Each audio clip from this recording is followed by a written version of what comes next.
Dear students, welcome to this short tutorial. In this opportunity, I'm going to focus on teaching vocabulary. So let's first focus on the definition of vocabulary. Vocabulary is a core component of language proficiency and provides much of the basis for how well learners speak, listen, read, and write. We can teach vocabulary using authentic texts. For example, we have newspapers, magazines, internet articles, advertisements, and other ones. Okay, it's important to use them because they provide valuable opportunities to teach new vocabulary. And also, the vocabulary can be taught from context. So it is important to teach it because, according to Silverstein, the ability to determine the meaning of vocabulary items from context is one of the most important aspects of successful reading. There are different activities that we can use in our classroom in order to make our students learn new vocabulary.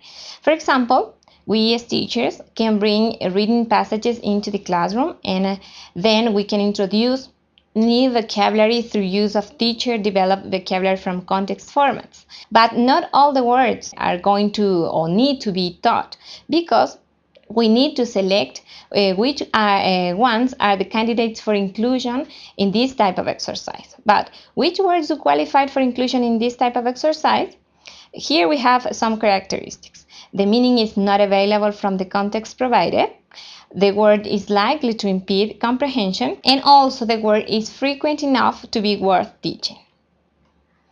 Another activity that we can use in our classroom is provide students with dictionaries, or students have to bring dictionaries into the classroom in order to use them. So it is important because students often benefit from instruction and practice using a monolingual English dictionary.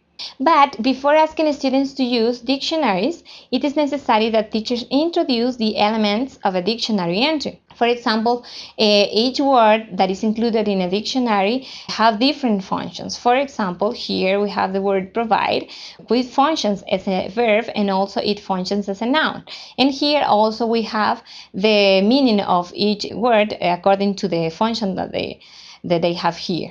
In other dictionaries also we find the examples of using those words according to the function. Okay, so it's important to make our students first identify which are the elements that the dictionary contains.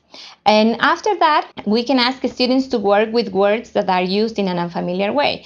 It's important to use those words because they are good candidates for doing this kind of practice. Another activity is to make our students work with glosing. It is a technique available when bringing passages into the classroom that contain difficult vocabulary that is frankly not worth teaching. So as an example of glosing, we have short definitions provided in the form of a footnote or marginal note. It's important to mention that it's not necessary to use this technique with words that will not impede comprehension, because it's not necessary to understand every word that we have in a text, because even native speakers do not know the meaning of every term in their first language.